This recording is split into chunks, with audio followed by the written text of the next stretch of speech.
by Quicken Loans, Will Power. This is Will's 23rd career win. He ranks 18th in career wins, tied with Tommy Milton. His second win in 2014, last win at St. Pete in March, and his third podium of the season. Will Power has not finished worse than 8th so far this season. Will, obviously a great win for you, being able to get Verizon and also Chevrolet to the top of the podium here in Detroit. How rewarding is that for you? Yeah, it's fantastic. Just for Roger and Chevrolet, the whole team, especially Verizon, being the series sponsor now, I think it's just fantastic that we were able to win here today. We're hoping that one of the Penske cars could do it, and I'm very happy that that was me. Obviously, your team has given you a very sustainable car. You've been running at the finish at all 7 of the races so far this season. What about the team has worked so well for you this season so far? It's just been a kind of, uneventful year, you could say, as far as keeping out of trouble and just going about my business. And the team's been executing, and the Chevy engine's been very strong. So we've just had good solid results each weekend, and that's the aim for the year. And to come from 16th to win was unexpected, but the team put me in a position to do that and use our speed. So it was full credit to those guys. Questions for Will. Bruce. At any time in the closing laps, do you have any concerns that Graham may be able to catch him? No, I did, yeah. Every time I back off a little bit, and we were qualifying every lap. If I just gave up a little, thinking about tomorrow, conserve energy, the guy was just all over me. So, he was quick, man. There's no way if he got by me, I'd get back by him. And I know he's one of the best guys in the paddock for restarts and cold tyres. So I had my work cut out. But as soon as the track grips up, my car's really good. That's what allowed us to win the race today, to get out in front and play some really quick times. Joe. Will, you short-stinted on the red tire. You short-stinted on the red tires, and you got off of them at the first caution. Was that your plan going into the race? No, we're just going to see how the yellows fell. And at that point, the tires had gone off really badly for me, because they were my qualifying tires, so I didn't start on new tires. And I didn't even know what happened. I think I had a bunch of people all over me, and Pagano hitting me a couple times, and then suddenly it went yellow. So that was a good opportunity for us to get off those tires. Lewis. Both Tony and Graham said, no matter what happened today, tomorrow's a new day. What do you see will be different tomorrow? Tire wear, fuel consumption? And what do you guys have to do tonight, because you had the best car? Yeah, well, it's just a totally different day, like they say. It's just, how can you ever predict how a race would play out? There's just no way that we thought we'd be coming from 16th to win, but this is IndyCar and anything can happen, and it does. So, same deal tomorrow. Joe.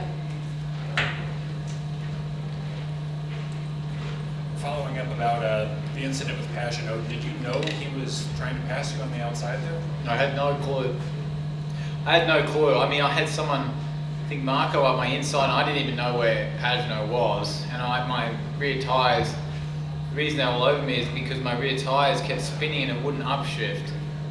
So I was doing everything to save my life, basically, at that point. What actually happened? I didn't even see what happened.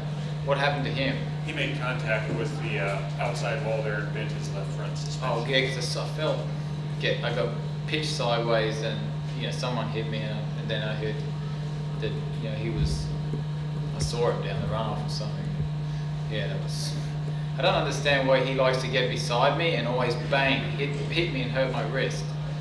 I really don't. He always does that. I see him do it to other people. He'll get beside you like he did to me in turn 4 and bang, and hurt my wrist. Robin. Sorry. Was that earlier in the same lap where you guys later crashed? Or that was when I'm getting swamped by him and Marco, and he, I came out, he gets beside me and just thought, oh hi, bang, I'll give you that just to say hello, and hurt your wrist. wrist if I can. But yeah, I'll speak to him after to see what he thinks. Rob? What will you say? Castroneves has got a 7-second lead, a clear track ahead of him. He starts on the pole. It looks like he's going to kick everybody's butt. You've been in that position before. Toronto a couple years ago, you were clearly the fastest. And you get beat on a couple of unlucky yellows. When you said earlier, anything can happen. 30 laps in this race, could you have envisioned that you're going to win this thing?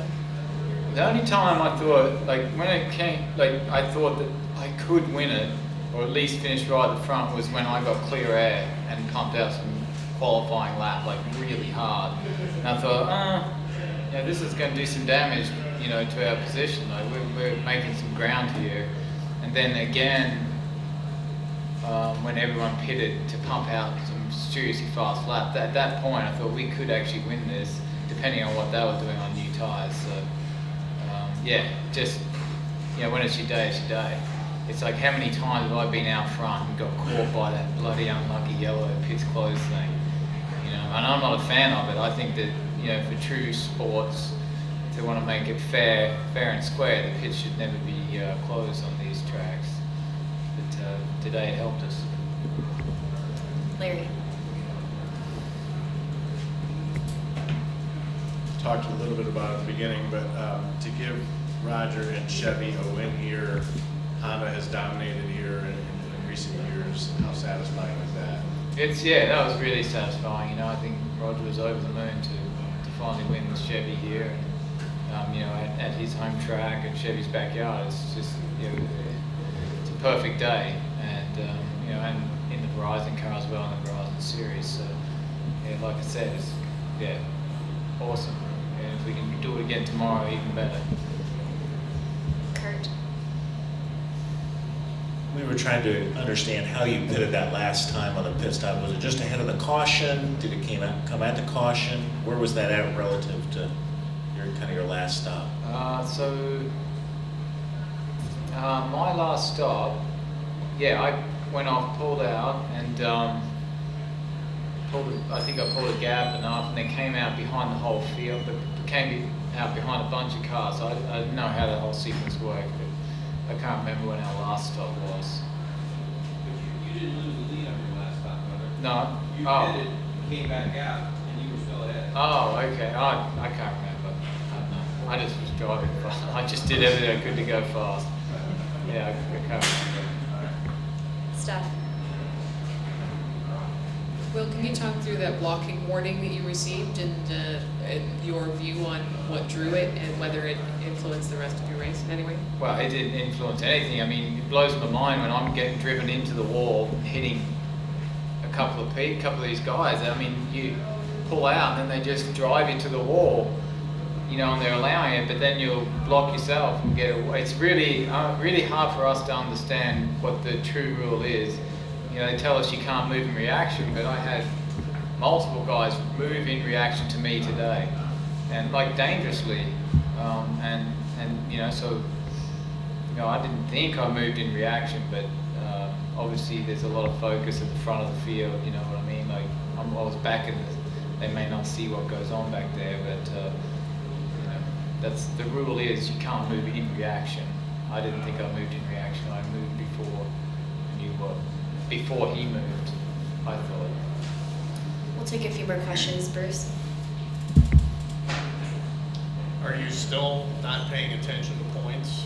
'Cause I you said at the yeah. beginning of the year, I I haven't- want to know what the points are. I haven't asked what the points are right now. Don't really want to know because it doesn't matter. Does it really?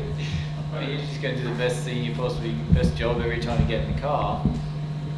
I guess at some point you got to go, well, but as soon as you start saying, well, I'm going to take it easy, and it's just bad.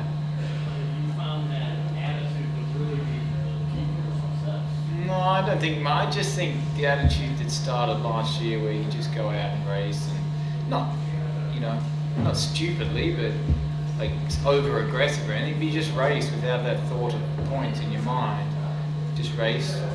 You know when it moves on and when it's not. So yeah, that's what I'm trying to do. Marshall? Will any parallels to Long Beach March 2012, when you and all the Chevy runners had to start quite a ways back, but had to come deep in the field on a street course for passing. It's tough. No, it actually reminded me of Baltimore in 2000 and I think it was 2011 when I had to pull a big enough gap, had to pump out a lot of qualifying lap. I mean, you know, that weekend in Long Beach we had to save a lot of fuel. This was just all out, absolutely on it, never saving fuel. It was great. You know, it's a type of race you just love to have, to love to win. You know, who wants to win lifting and driving, you know, off the pace? But yeah, I mean, that was perfect. Well, congratulations. We'll see you tomorrow. Thank you very much.